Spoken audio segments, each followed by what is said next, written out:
So welcome back to the Millside Kitchen, where tonight we're going to be doing chicken supreme. We chose chicken supreme because we're on our third bottle of wine, and we'll see how it goes. So really what that involves is, we're going to bread a bit of chicken. I'm going to make a nice bacon and mushroom sauce, tobacco onions, and bring it all together. So Stephanie's going to bread the chicken. That'll give me an extra couple of seconds to get on a mouthful of wine. Put it there, bread the chicken.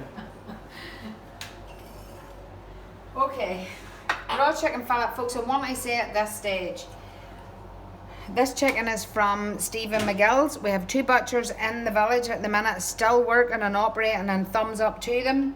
And as far as I know, both of them are doing deliveries to homes.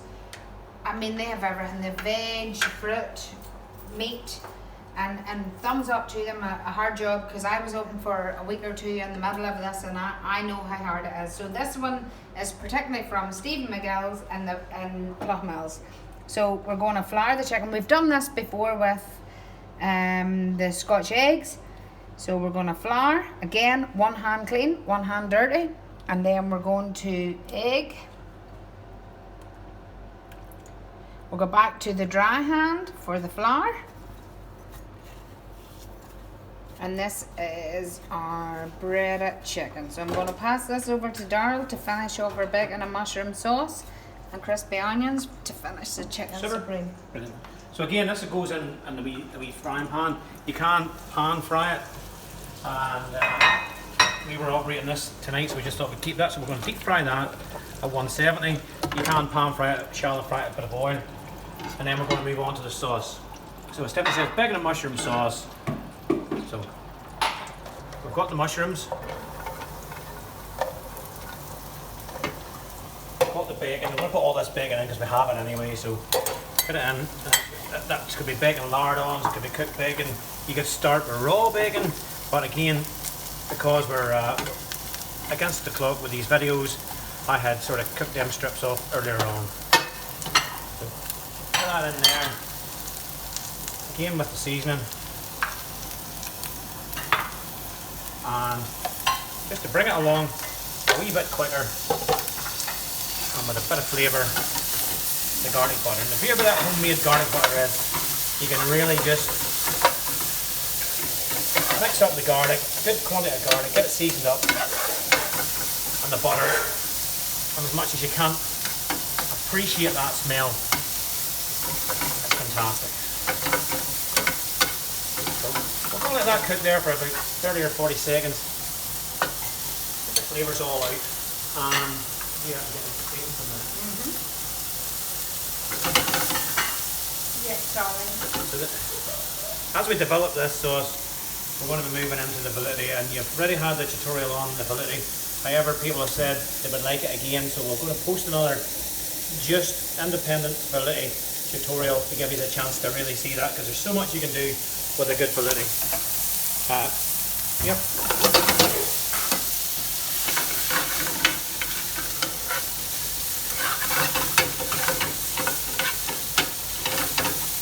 Once you get used to making the validity, you want that bechamel. The process is all just the same.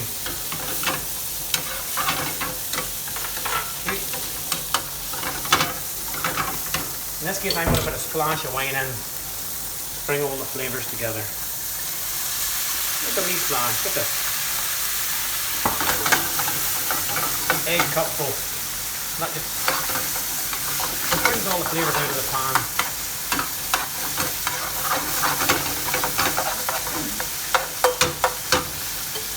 And we're going to get all the validity in. That helps, that means we're using less cream, to be fair, as well. So we get the validity in there. Otherwise, we're going to be using a cream reduction, and that's, if you can tell from me, it's not something you want to be doing because there's a lot of calories involved in that. Splash of cream. We may have to get a wee bit more cream than that. And pinch of parsley.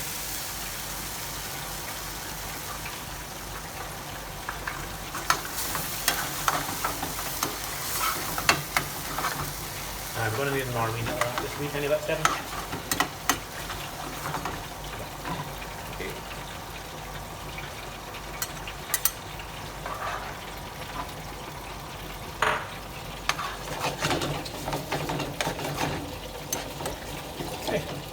So remember, we had the chicken in here. That's cooking away. To be fair, it's not far away.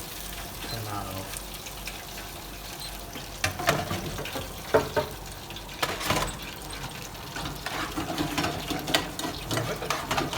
Sauce has all come together nice, smells good. Happy with how it looks. And we're going to serve that now.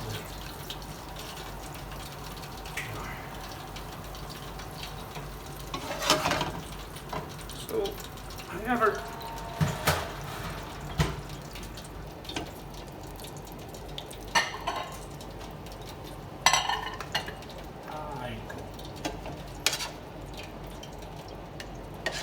we've got the sauce down, and this was the same sauce that we used the other night for the chicken, bacon and mushroom pasta. Excuse me.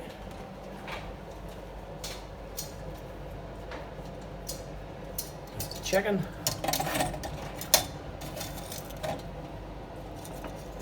And remember, we had cooked the onions. And there we have chicken supreme. Now you had the process with the flour, egg and breadcrumbs. That could be chicken goujons, it could be chicken chunks, it could be bits of cod pieces, cod fillets. Once you have the flour, egg and breadcrumbs, there's a variety of things you can do. So folks, thanks very much once again for tuning in, and let's hope that was helpful.